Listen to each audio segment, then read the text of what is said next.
नमस्कार दोस्तों आज हम बात करने वाले हैं 13 नवंबर 2020 के दिन जो हिंदी विषय का यूजीसी नेट का एग्जाम हुआ था उसके क्वेश्चन पेपर और आंसर की के बारे में। दोस्तों 13 नवंबर को हिंदी विषय का एग्जाम 2 शिफ्ट में आयोजित किया गया था, मॉर्निंग और आफ्टरनून में। तो ये जो सेकेंड शिफ्ट है जिसका एग्जाम हुआ था 3 बजे, उसके क्वेश्चन पेपर है। जो फर्स्ट शिफ्ट का जो है वो क्वेश्चन पेपर और आंसर की हम देख चुके हैं। तो दोस्तों यह वीडियो उन छात्रों के लिए है जिन्होंने पहली बार यूजीसी नेट का एग्जाम दिया था और उन्हें आंसर की चेक करने में प्रॉब्लम हो रहे हैं, क्योंकि आप लोग जानते होंगे कि आंसर की में इस बार जो आया है या जब से ऑनलाइन एग्जाम हो रहे हैं उसमें क्वेश्चन आईडी होता है और साथ में जो करेक्ट आंसर होता है उसका आईडी होता है, कुछ नीचे इस प्रकार से जो दिया गया है। आप देख सकते हो यहाँ पर क्वेश्चन आईडी है, तो ये क्वेश्चन आईडी इतना बड़ा है और इसके नीचे 4 ऑप्शन है। तो आंसर की में इसमें से जो आंसर जो सही रहता है उसका एक क्वेश्चन ऑप्शन का जो आंसर आईडी है वो दे दिया जाता है। इस कारण जो नए विद्यार्थी है उन्हें क्वेश्चन चेक करने में कठिनाई आती है। तो इसके लिए चेक करने के लिए आप क्या कर सकते हो कि जैसे मान लीजिए ये क्वेश्चन आईडी है तो इसका जो आखिरी 3 अंक है इसे देख सकते हो। जैसे कि मान लीजिए 951 है तो करेक्ट आंसर जो इसके सामने दिया रहेगा तो उसका आखिरी 2 अंक देखने का, जैसे कि मान लीजिए 90 हो या 91, जो भी करेक्ट आंसर हो तो इसका आपस में मिलान करना है। इस प्रकार आप चेक कर सकते हो।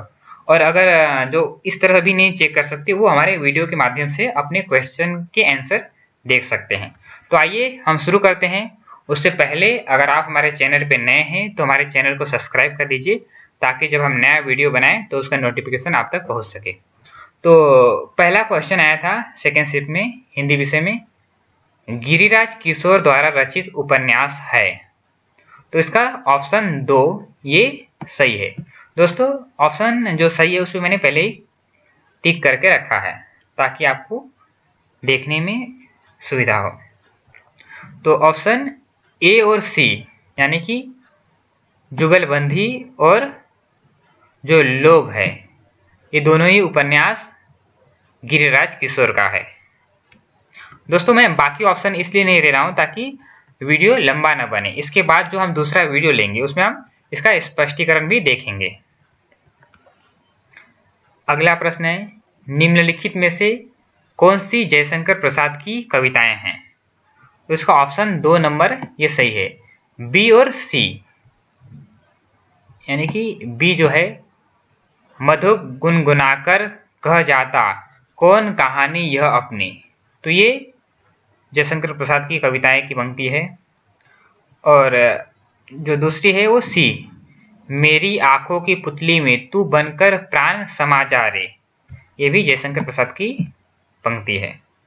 तो ये दोनों ही ऑप्शन सही है, बी और सी, तो इसलिए 2 सही है।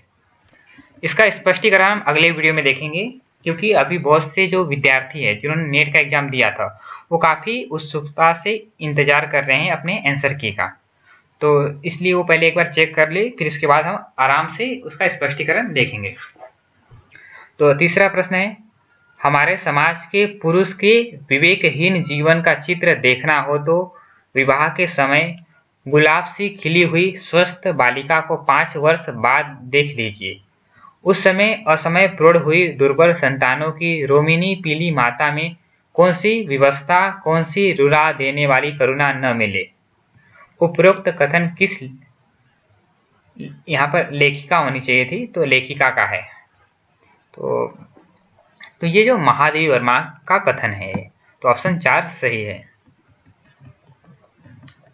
अगला प्रश्न है, निम्नलिखित में से किस उपन्यास में लाला मदन मोहन के दीवान खाने का वर्णन किया गया है। तो ऑप्शन 2 सही है, परीक्षा गुरु। अगला प्रश्न है, बिंबवाद का संबंध निम्नलिखित में से किस आचार्य से है। तो 4 ऑप्शन दिए गए हैं जिसमें से ऑप्शन 2 सही है। तो बिंबवाद का संबंध जो है वो एजरा पाउंड से है।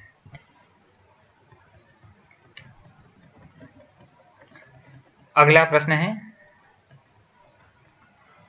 आचार्य शुक्ल के अनुसार अमीर खुसरो के विषय में निम्नलिखित में से कौन सी बातें सही है?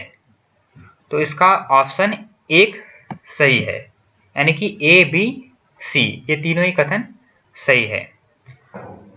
पहला है ए, कबीर की अपेक्षा खुसरो का ध्यान बोलचाल की भाषा की ओर अधिक था। दूसरा है बी, खुसरो का लक्ष्य जनता का मनोरंजन था। तीसरा है खुसरो के समय में बोलचाल की स्वाभाविक भाषा घिसकर बहुत कुछ उसी रूप में आ गई थी जिस रूप में खुसरो में मिलती है। तो ये तीनों ही ऑप्शन सही है, ऑप्शन ए सही है। स्त्री विमर्श की मूल स्थापना नहीं है, तो इसमें का ऑप्शन ए सही है। सतीत्व ही स्त्रीत्व है, ये सही नहीं है और बाकी तीन सही है, तो इसलिए इसका ऑप्शन ए सही है। दोस्तों ये वीडियो केवल उन विद्यार्थियों के लिए जो अपना आंसर की चेक नहीं कर पा रहे हैं, तो इसलिए इसमें हम केवल आंसर की बता रहे हैं, इसके बाद हम स्पष्टीकरण लेंगे, तो ये बात आपको ध्यान में रखनी है। क्योंकि बहुत से विद्यार्थी कमेंट करते हैं कि सर आप स्पष्टीकरण नहीं दे रहे हो, तो इसलिए हमने ये पहले ही बता दिया कि अगर जो स्पष्टीकरण चाहते हैं वो वीडियो न देखे, ये केवल वही देखे जो अपना आंसर देखना चाहते हैं। स्पष्टीकरण के लिए हम बाद में वीडियो बनाएंगे, तो इसलिए कमेंट में न लिखिए कि सर आपने स्पष्टीकरण नहीं दिया। तो प्रकाशन वर्ष की दृष्टि से निम्नलिखित नाटकों का सही अनुक्रम है, तो इसका जो उत्तर है वो ऑप्शन ए सही है, यानी कि पहले आता है सी बकरी, फिर आता है ए एक और द्रोणाचार्य, फिर आता है डी देहांतर, फिर आता है बी भूख आग है। तो ये क्रम सही है, यानी कि ऑप्शन ए सही है। अगला प्रश्न है निम्नलिखित में से कौन सा कथन सही है? तो इसमें 4 कथन दिए गए हैं। इसमें से जो 3 नंबर का कथन है, रिचर्स जिसे संप्रेषण कहते हैं, वह भारतीय काव्यशास्त्र के साधारणीकरण का ही एक रूप है। ये जो ऑप्शन है ये सही है और बाकी 3 गलत हैं।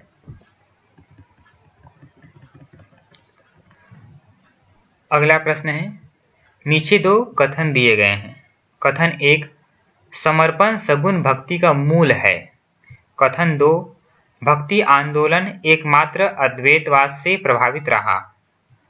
उपर्युक्त कथनों के आलोक में निम्नलिखित विकल्पों में से सही उत्तर चुनें। तो इसका जो सही उत्तर है वो है उत्तर 3, यानी कि कथन 1 सत्य है किंतु कथन 2 गलत है। तो ऑप्शन 3 सही है। पहला जो कथन है वह सत्य है और दूसरा जो है वो असत्य है।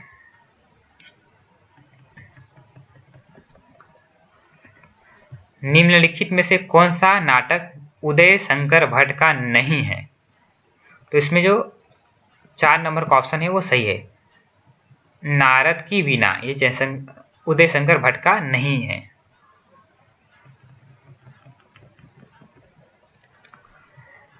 अगला प्रश्न है निम्नलिखित पात्रों को उनसे संबद्ध कहानियों के साथ सुमेलित कीजिए।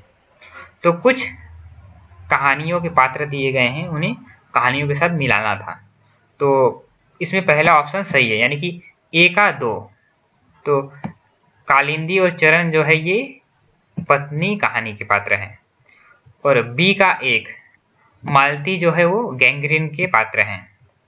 सामनाथ जो है ये शिव की दावत के पात्र हैं और जो सुबोध है वो जिंदगी और गुलाब, तो ये इसके पात्र हैं। तो ऑप्शन ए सही है।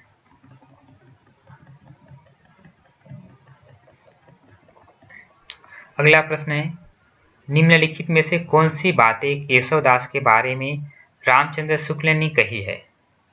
तो इसमें से ऑप्शन ए जो है वो सही है, यानी कि ए बी सी ये तीनों ही बातें सही है। केशव को कवि हृदय नहीं मिला था, ये बातें भी सही है। उसमें वह सहृदयता और भावुकता भी न थी जो एक कवि में होनी चाहिए, ये भी सही है। वे संस्कृत साहित्य से सामग्री लेकर अपने पांडित्य और रचना कौशल की धाक जमाना चाहते थे, ये भी सही है। अंतिम जो है वो भी पढ़ लेते हैं हम। अपनी रचनाओं में केशव ने संस्कृत साहित्य की उक्तियों से परहेज किया है, ये गलत है।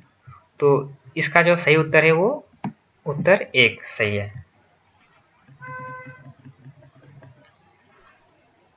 राग दरबारी उपन्यास के पात्र हैं, तो इसका सही उत्तर जो है वो है नंबर 2, मास्टर मोतीराम और बाबू रामाधीन।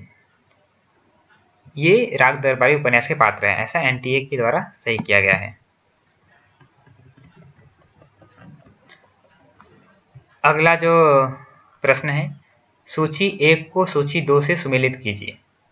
तो इसमें कुछ पाश्चात्य विद्वान दिए गए हैं, उनके सिद्धांत दिए गए हैं, तो उन दोनों का आपस में मिलान करना है।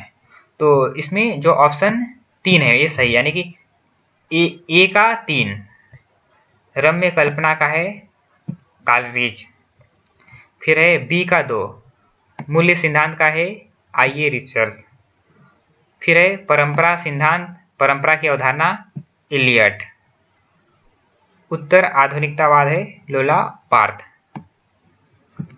ऑप्शन 3 इसका सही है। अगला प्रश्न है, नीचे 2 कथन दिए गए हैं, एक को स्थापना ए और दूसरे को तर्क आर कहा गया है।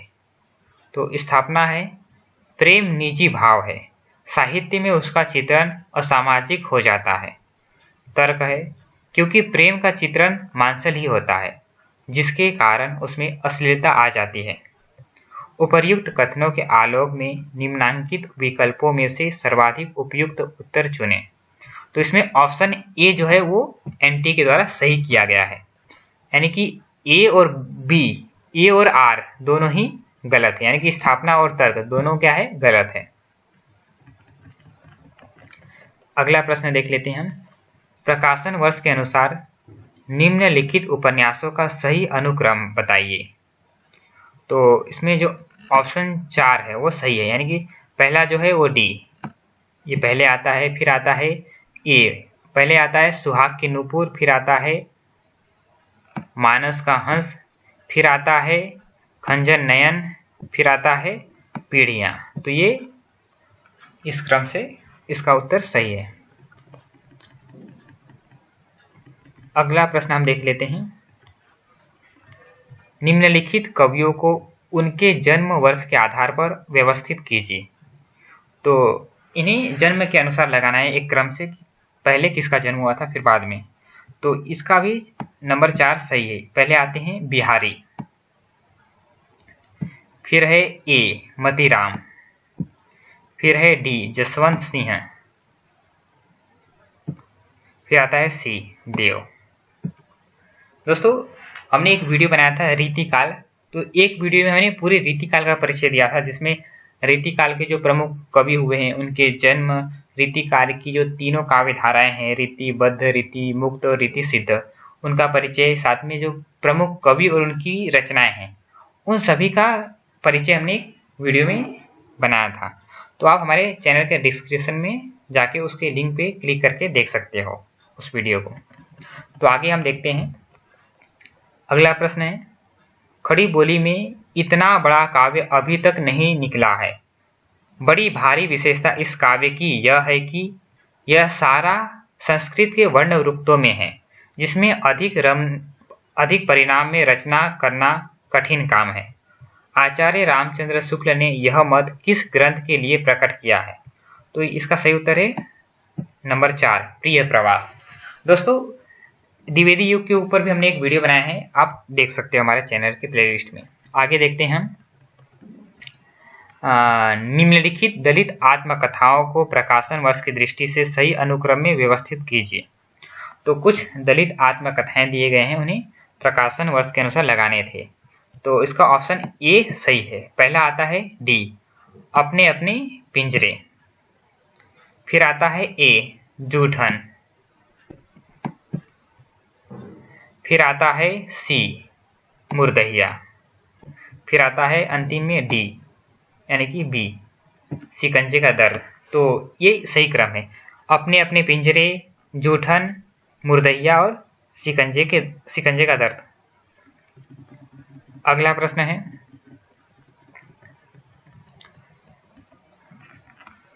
निम्नलिखित कवियों को उनकी रचनाओं के साथ सुमेलित कीजिए।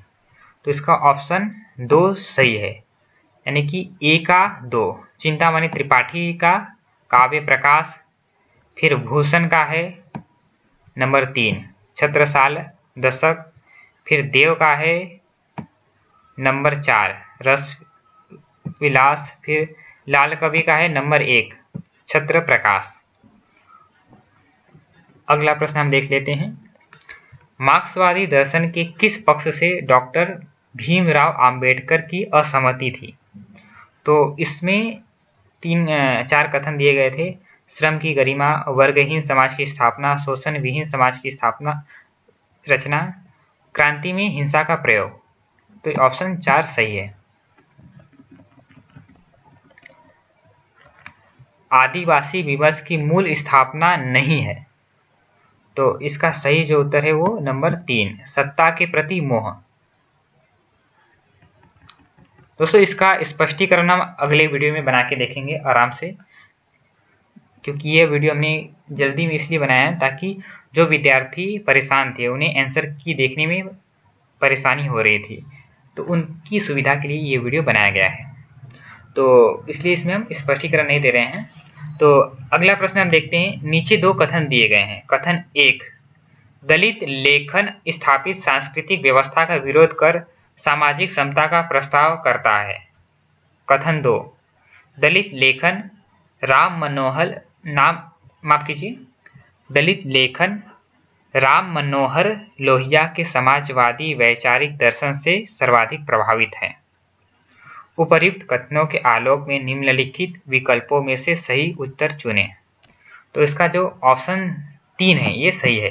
कथन 1 सत्य है किंतु कथन 2 गलत है, यानी कि जो पहला कथन है वो सही है, दूसरा गलत है।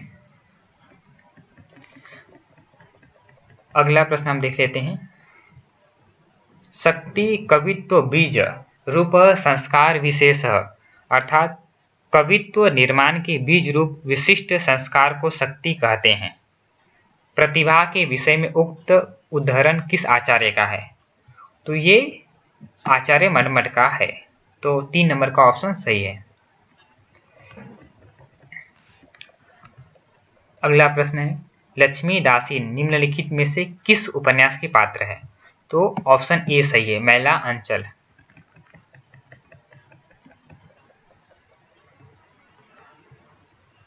तेरा मेरा मनुआ कैसे इक होई रे, मैं कहता हूँ आखिन देखी, तू कहता कागज की लेखी।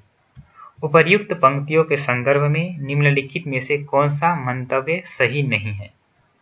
तो इसमें 4 ऑप्शन दिए गए हैं, तो सही ऑप्शन है बाहर आडंबर की प्रतिष्ठा। अगला प्रश्न है, क्या भूलूं क्या याद करूं हरिवंश राय बच्चन की आत्मकथा श्रृंखला का कौन सा भाग है? तो ये ऑप्शन 4 सही, यानी कि ये पहला ही भाग है। तो हरिवंश राय बच्चन ने अपनी आत्मकथा 4 भागों में लिखी थी, तो ये पहला ही भाग है, क्या भूलूं क्या याद करूं। अगला प्रश्न है, नामवर सिंह द्वारा रचित पुस्तकें हैं, तो इसका सही उत्तर है नंबर 4 ए और सी, यानी कि कहानी नई कहानी ये नामवर सिंह की है और इतिहास और आलोचना भी नामवर सिंह का है। एक कथन दिया गया है, 7-8 वर्षों की संचित ज्ञान राशि सामने रखी हुई थी, पर ऐसी निर्दिष्ट सरणियों की उद्भावना नहीं हुई थी जिसके अनुसार सुगमता से इस प्रभुत सामग्री का वर्गीकरण होता। भिन्न भिन्न शाखाओं के हजारों कवियों की केवल कालक्रम से गुंथी उपर्युक्त वृत्तमालाएं साहित्य के इतिहास के अध्ययन में कहाँ तक सहायता पहुंचा सकती थी? सारे रचनाकाल को केवल आदि मध्य पूर्व उत्तर इत्यादि खंडों में आंख मूंदकर बांट देना, यह भी न देखना कि खंड के भीतर क्या आता है क्या नहीं, किसी वृत्त संग्रह को इतिहास नहीं बना सकता। साहित्य इतिहास लेखन के संदर्भ में उपर्युक्त बातें किस आलोचक ने कही है? तो ऑप्शन 1 सही है, रामचंद्र शुक्ल ने। तो अगला प्रश्न है, रस के संबंध में कहा गया है, तो इसमें इसका ऑप्शन जो है वो एक सही है, यानी कि केवल ए और बी, यानी कि रस को अलौकिक आनंद कहा गया है, रस को अलौकिक आनंद लाक्षणिक अर्थ में कहा गया है, ये भी सही है, यानी कि ऑप्शन एक सही है। मुक्ति बोध की आत्मकथा कृति के लेखक हैं विष्णु चंद्र शर्मा। अगला प्रश्न है, दब सहाव पयास द्रव्य स्वभाव प्रकाश को गाथा या साहित्य की प्राकृत में निम्नलिखित में से किसने रूपांतरित किया है? तो माल्य धवल, तो माल्य धवल इसका सही उत्तर है। अगला जो प्रश्न है, निम्नलिखित में से कौन सी भाषा आर्य भाषाओं में शामिल नहीं है? तो इसका जो सही उत्तर है वो है तुर्की। तुर्की भाषा जो है वो आर्य भाषा में शामिल नहीं है।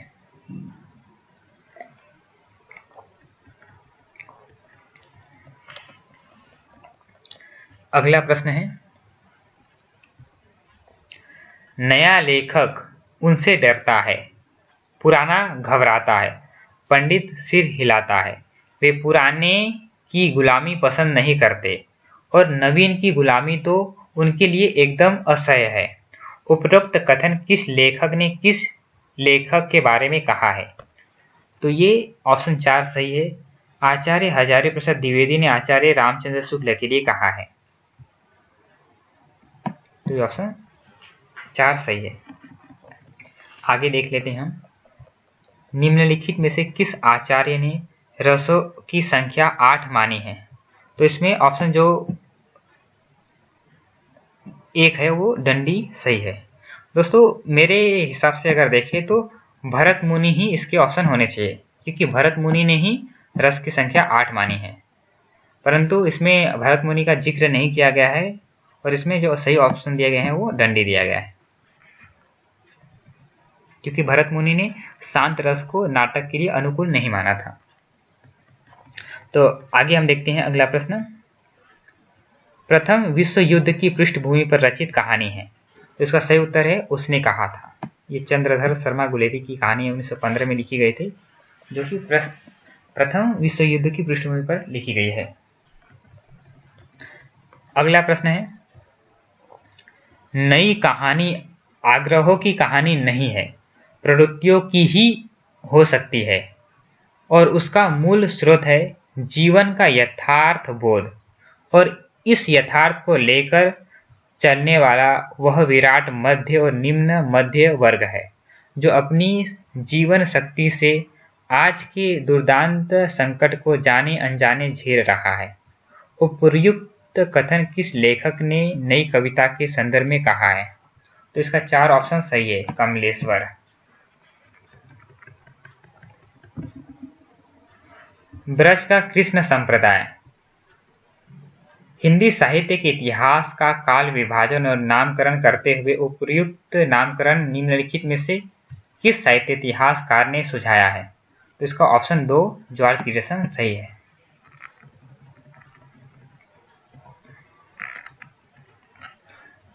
निम्नलिखित में से राम भक्ति शाखा के कवि हैं? तो इसका ऑप्शन 1 सही है, यानी कि ए बी सी। स्वामी अग्रदास, नाभादास और हृदय राम, ये तीनों ही राम भक्ति शाखा के कवि हैं।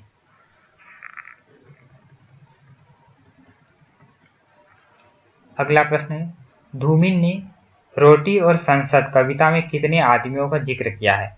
तो ऑप्शन 4 सही, यानी कि धूमिल ने 3 व्यक्तियों का आदमियों का जिक्र किया है।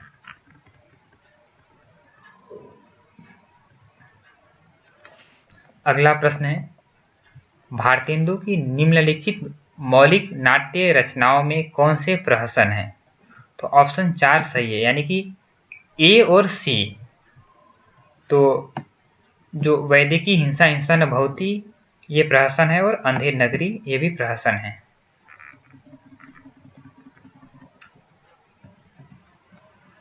अगला प्रश्न है, रूसी रूपवाद की प्रतिकूल अवधारणाएं कौन सी है? तो 2 नंबर का ऑप्शन सही है, केवल ए और बी। यानी कि रसवाद और मार्क्सवाद, ये रूसी रूपवाद के प्रतिकूल है।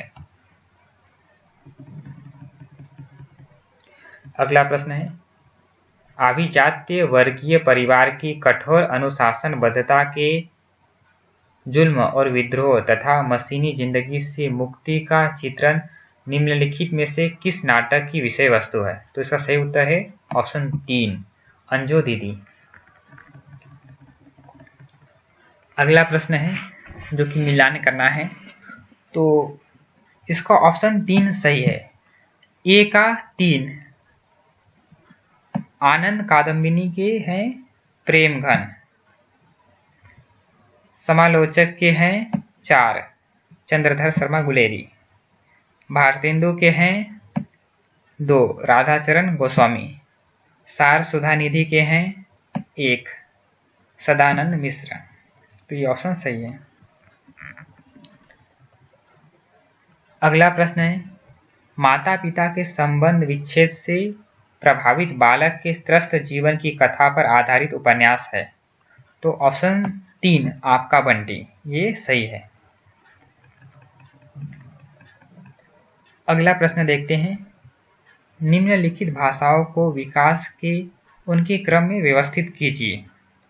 तो इसका जो ऑप्शन 1 है वो सही है, यानी पहले आता है ए प्राचीन संस्कृत, फिर आता है सी लौकिक संस्कृत, फिर आता है बी सौरसेनी, फिर आता है डी पश्चिमी हिंदी।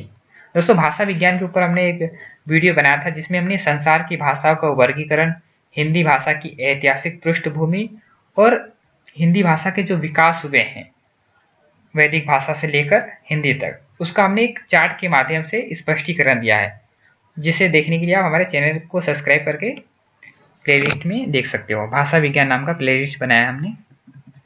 तो आगे देखते हैं हम, निम्नलिखित में से किस उपन्यास में बाल वय संधि और किशोर मन के मनोवैज्ञानिक अंकन का प्रयास किया गया है? तो इसका सही उत्तर है शेखर एक जीवनी।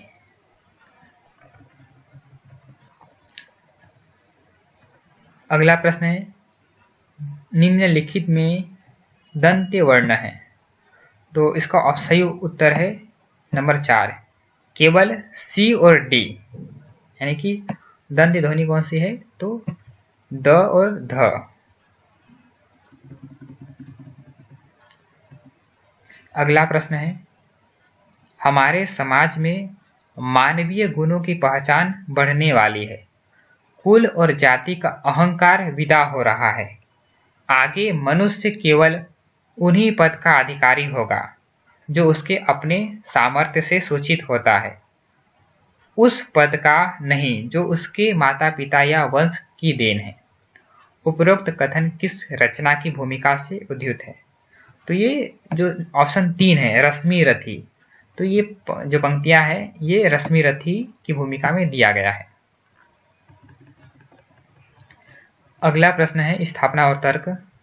स्थापना इस प्रकार है, शास्त्रीय विधानों में लोकात्मकता का स्पष्ट झुकाव है। तर्क दिया गया है, इसीलिए अभिनय के धर्मीगत स्वभाव के अनुकूल लोक धर्मी और नाट्य धर्मी भेदों का शास्त्रीय विधान हुआ है। तो इसमें से जो सही उत्तर है इसका है ऑप्शन 1, यानी कि ए और आर स्थापना और तर्क दोनों ही क्या है? सही है। अगला प्रश्न है, प्रकाशन वर्ष के अनुसार निम्नलिखित निबंध संग्रहों का सही क्रम है। तो इसका सही जो उत्तर है वो नंबर 4 है, यानी पहले आता है डी त्रिशंकु, फिर आता है सी रेती के फूल, फिर आता है बी सीरीज की याद आई, फिर आता है ए आदि अंत और आरंभ। तो ये सही अनुक्रम है। अगला प्रश्न देख लेते हैं हम। तो इसमें कुछ नाट्य शैलियाँ दी गई है, उसको उनके प्रदेशों के अनुसार सुमेलित करना है।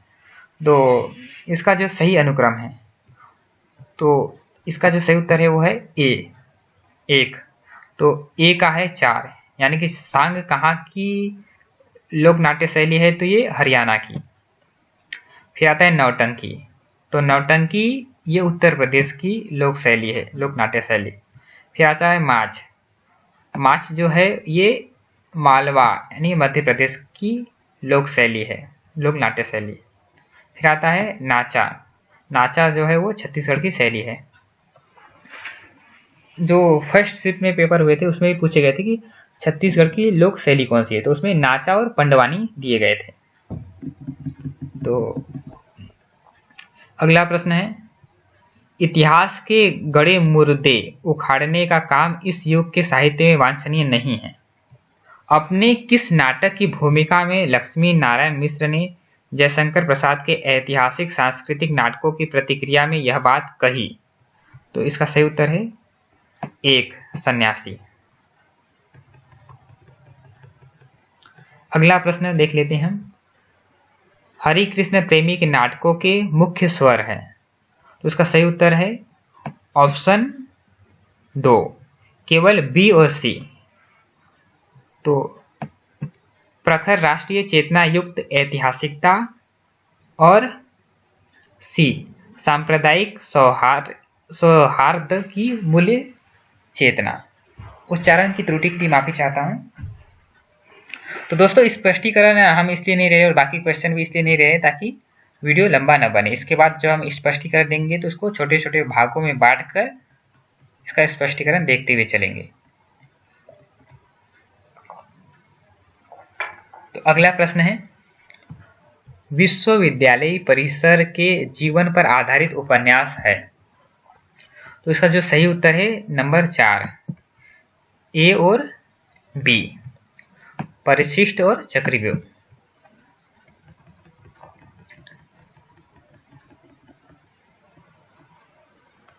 अगला प्रश्न है, निम्नलिखित में से रामविलास शर्मा की पुस्तकें हैं, तो इसका सही उत्तर है ए। तो एक जो है केवल बी और सी, तो रामविलास शर्मा की पुस्तकें हैं प्रेमचंद और उनका युग, परंपरा का मूल्यांकन।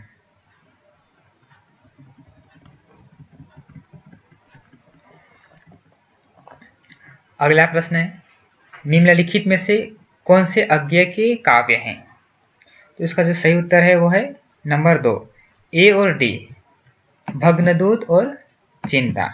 भग्नदूत ये अज्ञेय का पहला काव्य संग्रह है।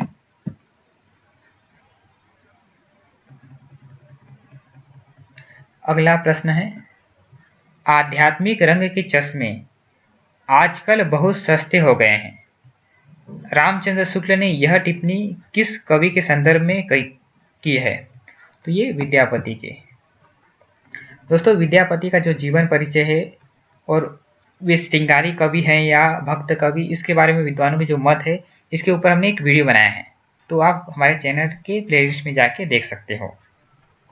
तो अगला प्रश्न हम देख लेते हैं, निम्नलिखित काव्य कृतियों में से कौन सी रचनाएं सन 1936 में प्रकाशित हुई थी?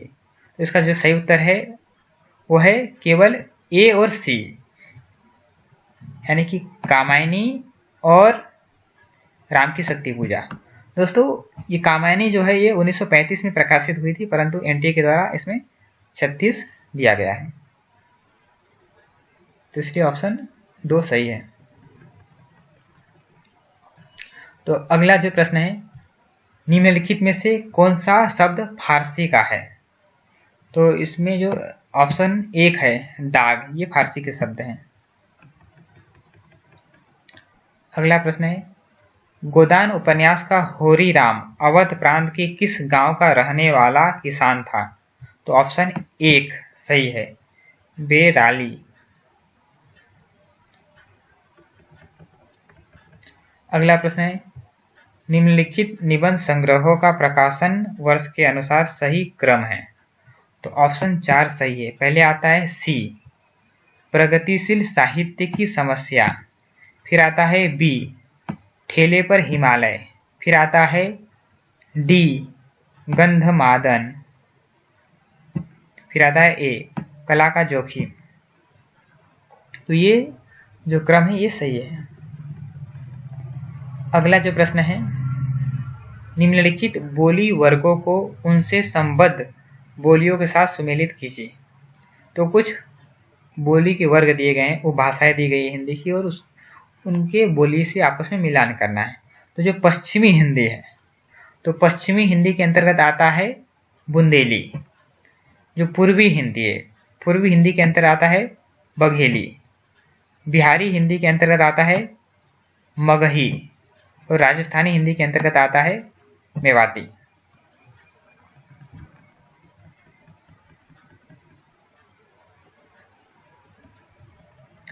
तो अगला प्रश्न है, नीचे दो कथन दिए गए हैं, एक को स्थापना ए और दूसरे को तर्क आर कहा गया है। तो इसमें कुछ स्थापना तर्क है। स्थापना है, संचारी भाव के उन्मेष द्वारा सहृदय सामाजिक में रस निष्पन्न होता है। तर्क दिए गए हैं, भरत के रस सूत्र के व्याख्याकारों ने इसी तथ्य को अलग अलग तर्कों से पुष्ट किया है। उपर्युक्त कथनों के आलोक में निम्नलिखित विकल्पों में से सर्वाधिक उपयुक्त उत्तर चुनें। तो इसका जो ऑप्शन 2 है वो एनटीए के द्वारा सही किया गया है। ए और आर दोनों गलत है, यानी कि ये दोनों ही जो कथन है वो गलत है। अगला जो प्रश्न है, तो अगला प्रश्न है, निम्नलिखित में से स्कंदगुप्त नाटक में देवसेना द्वारा गाए अथवा प्रस्तुत किए गए गीत कौन से हैं। तो इसमें जो ऑप्शन 1 है वो सही है, ए और डी। तो भरा नैनों में मन में रूप, किसी छलिया का अमल अनूप, और दूसरा है 4, शून्य गगन में खोजता जैसे चंद्र निराश, राका में रमणीय यह किसका मधुर प्रकाश। तो ये दोनों ही कथन जो है वो स्कंदगुप्त नाटक में देवसेना के द्वारा गाए हुए हैं।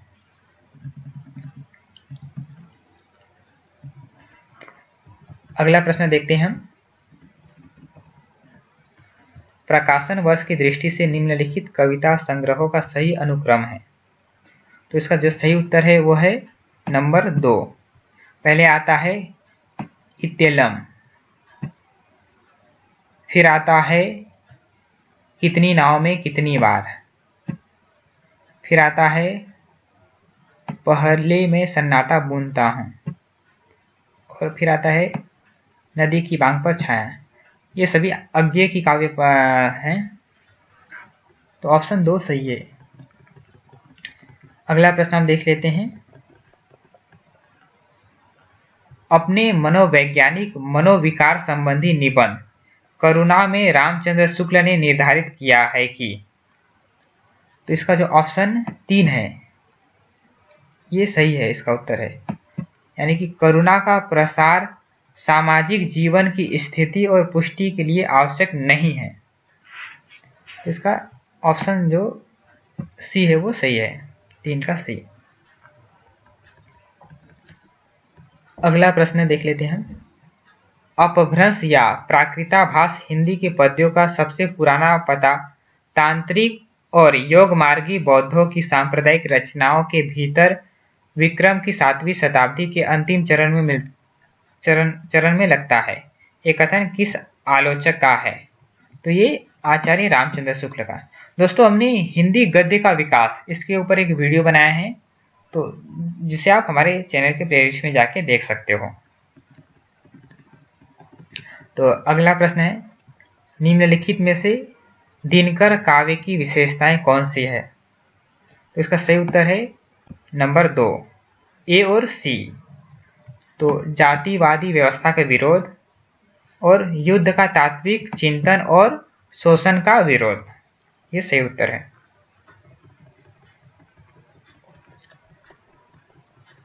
अगला जो प्रश्न है, निम्नलिखित पात्रों को उनसे संबद्ध कहानियों के साथ सुमेलित कीजिए। तो इसका जो सही उत्तर है वो नंबर 4, यानी कि ए का 3 विशंभर का है आहुति, फिर बी का 4 रंजीत का है निष्पाल, फिर सी का 1 तरन का है माया दर्पण, और नवल किशोर का है डी का 2 दुलाई वाली।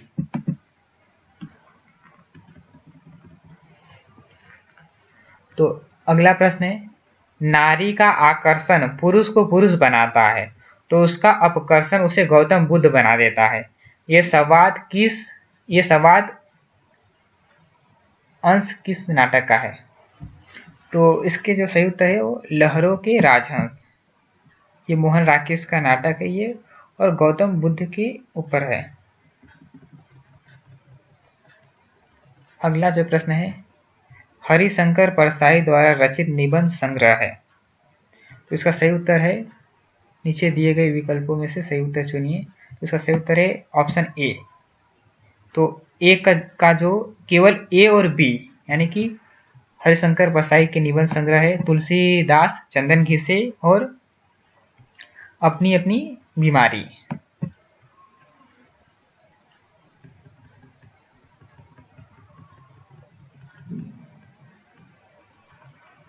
अगला प्रश्न है, निर्मल वर्मा की कहानियों की दुनिया है, इसका सही उत्तर है नंबर 2, ए और बी। हताश और आत्मपरक नायकों की, अकेलेपन और अलगाव की। अगला प्रश्न है, रामचंद्र शुक्ल के अनुसार निम्नलिखित में से कौन सा पंचबिंडाल में शामिल नहीं है? पंचबिंडाल में शामिल नहीं है तो इसका सही उत्तर है अहंकार।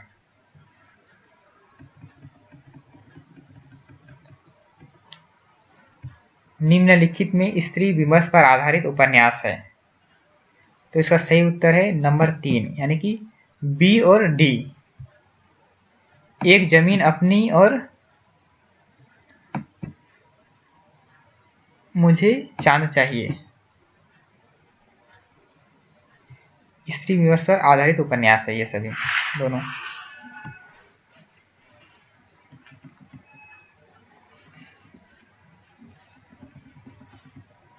अगला प्रश्न आप देख लेते हैं, निम्नलिखित में कौन सा शब्द रूढ़ है यौगिक नहीं?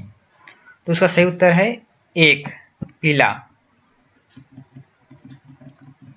अगला प्रश्न है, निम्नलिखित अवधारणाओं का काल क्रम के अनुसार सही क्रम बताइए।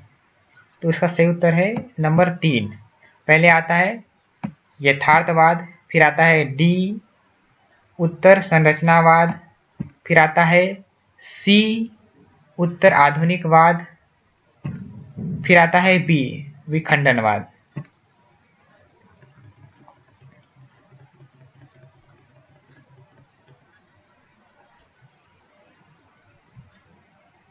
अगला जो प्रश्न है, झूठा सच उपन्यास के पात्र हैं, तो इसका जो सही उत्तर है वो है नंबर 1, ए और सी, यानी कि तारा जयदेव झूठा सच के पात्र हैं और सोमराज और रावत ये भी झूठा सच के पात्र हैं। मैला अंचल उपन्यास के पात्र नहीं है, तो ऑप्शन 2 सही है।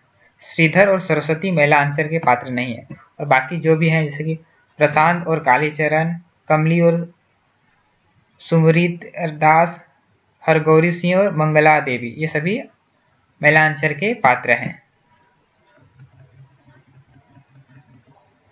अगला जो प्रश्न है, निम्नलिखित में से माखनलाल चतुर्वेदी की रचनाएं हैं, तो इसका जो सही उत्तर है वो है नंबर 3 यानी कि बी और डी। हिम किरीटनी और हिम तरंगिनी ये माखनलाल चतुर्वेदी की रचना है। अगला प्रश्न हम देख लेते हैं, शरद जोशी द्वारा रचित निबंध संग्रह है, तो ए और सी यानी कि नंबर 2 सही है। जीप पर सवार इलिया और यत्र तत्र सर्वत्र। अगला प्रश्न हम देख लेते हैं, मानव प्रवृत्तियों अथवा मनोविकारों को पात्र के रूप में उपस्थित कर नाटकीय द्वंद्व की सृष्टि करने वाला जयशंकर प्रसाद का नाटक है, तो ये कामना इसका सही उत्तर है। अगला प्रश्न है, संविधान के अनुच्छेद 343 में संघ की राजभाषा के बारे में निम्नलिखित में से कौन से प्रावधान किए गए हैं? तो इसका सही उत्तर है नंबर 2, ए और बी।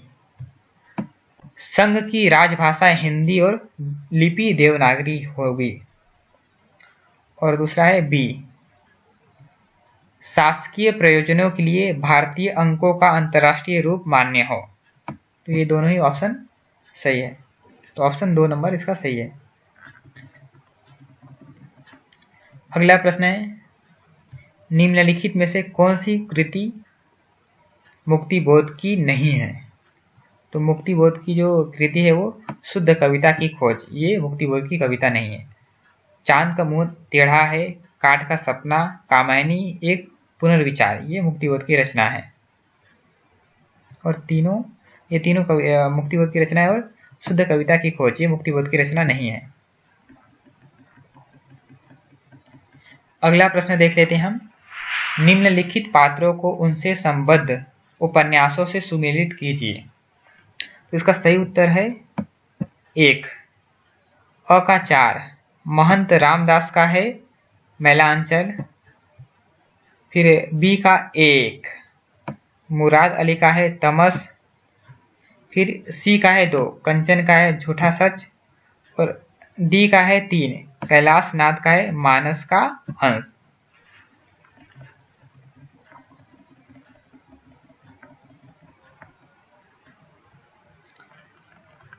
जगदीश चंद्र द्वारा रचित उपन्यास है।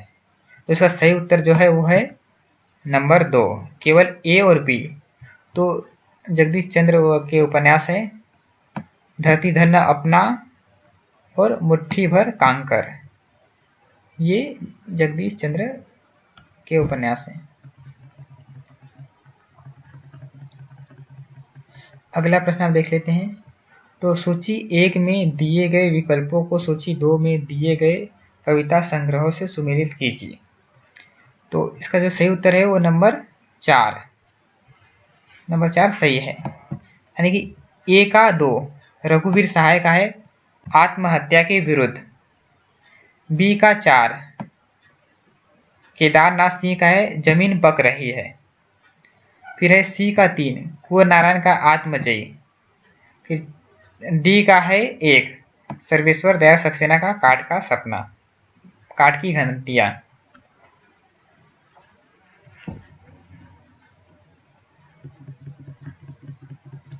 तो अगला प्रश्न हम देख लेते हैं। तो मार्क्सवादी समीक्षकों की निम्नलिखित रचनाओं को प्रकाशन वर्ष की दृष्टि से सही अनुक्रम में व्यवस्थित कीजिए। तो इसका जो सही क्रम है, इसका सही उत्तर है नंबर 4, यानी कि पहले आता है बी रांगे राघव का प्रगतिशील साहित्य के मानदंड, ये पहले है। फिर आता है सी, पहले बी फिर सी मुक्तिबोध कामायनी एक पुनर्विचार। फिर आता है डी शिव कुमार मिश्र मार्क्सवादी साहित्य चिंतन इतिहास तथा सिद्धांत। फिर आता है ए रामविलास शर्मा भारतेंदु युग और हिंदी भाषा की विकास परंपरा।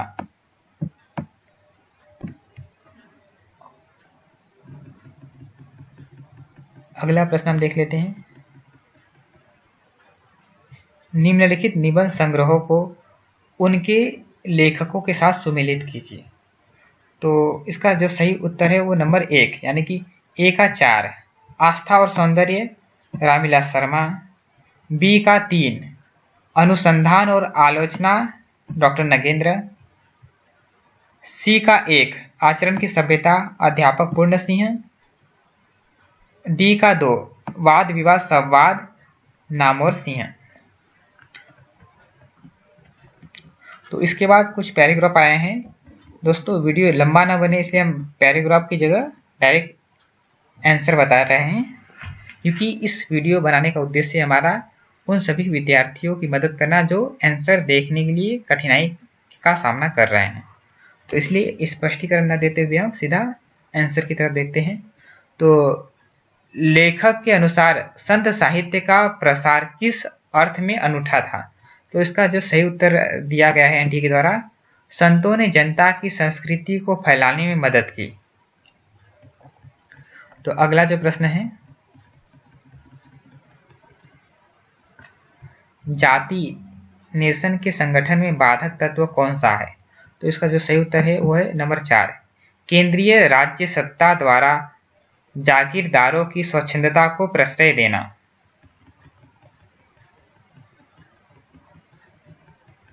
तो अगला जो प्रश्न है, संस्कृति प्रभुत्व से लेखक का संकेत किस संस्कृति के प्रभुत्व से है?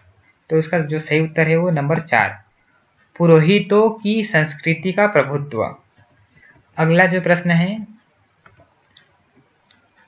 वह है, भक्ति आंदोलन जातीय आंदोलन का सांस्कृतिक प्रतिबिंब था से लेखक का आशय है। इसका सही उत्तर है नंबर 2, भक्ति आंदोलन ने सामंती व्यवस्था को तोड़ने का काम किया। अगला जो प्रश्न है, शेर शाह और अकबर के शासनकाल के कौन से गुण ने भक्ति आंदोलन को फैलने में मदद पहुंचाई? तो इसका जो सही उत्तर है नंबर 2, उनका विस्तृत उदारवादी और स्थायी साम्राज्य। तो अगला जो पैराग्राफ आया था तो उसके प्रश्न है, उपर्युक्त अनुच्छेद के आधार पर राष्ट्र के लिए उपयोगी साहित्य सर्जक की पहचान क्या है? तो इसका जो सही उत्तर है वो है नंबर 3, सत्य का संग्रह, माफ कीजिए, सत्य का ग्रहण और निर्भयतापूर्ण अभिव्यक्ति।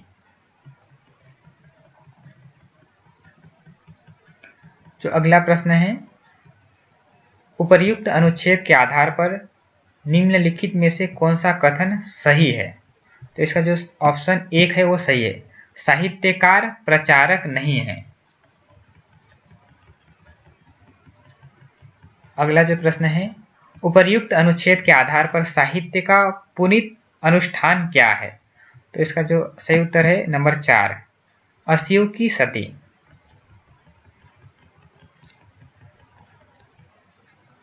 अगला प्रश्न है, उपर्युक्त अनुच्छेद के आधार पर साहित्यकार के लिए पात्रों और परिस्थितियों का ख्याल रखना क्यों जरूरी है? तो उसका जो सही उत्तर है वो है नंबर 3, रस के उद्रेक के लिए। अंतिम जो प्रश्न है, उपर्युक्त परिच्छेद के आधार पर निम्नलिखित में से कौन सा कथन सही नहीं है? तो इसका जो ऑप्शन 2 है वो सही है, साहित्यकार पर समाज का प्रभाव पड़ना आवश्यक नहीं है। तो ये एनटी के द्वारा सही दिया गया है। तो दोस्तों ये था यूजीसी नेट के द्वारा जो 13 नवंबर 2020 के दिन सेकेंड शिफ्ट 3 बजे नेट का हिंदी का विषय का एग्जाम हुआ है, उसके क्वेश्चन और आंसर। तो दोस्तों अगर आपको ये वीडियो पसंद आए तो वीडियो को लाइक कीजिए, दोस्तों के साथ शेयर कीजिए और मेरे चैनल को सब्सक्राइब कीजिए। दोस्तों ये वीडियो बनाने का उद्देश्य मैंने पहले ही बताया है कि उन विद्यार्थियों की सहायता करना जो पहली बार एग्जाम दे रहे हैं और उन्हें आंसर की चेक करने में परेशानी हो रही है। तो इसलिए अगर मेरे द्वारा उनकी थोड़ी भी मदद हुई हो या होगी तो मैं अपना ये प्रयास सफल समझूंगा। धन्यवाद।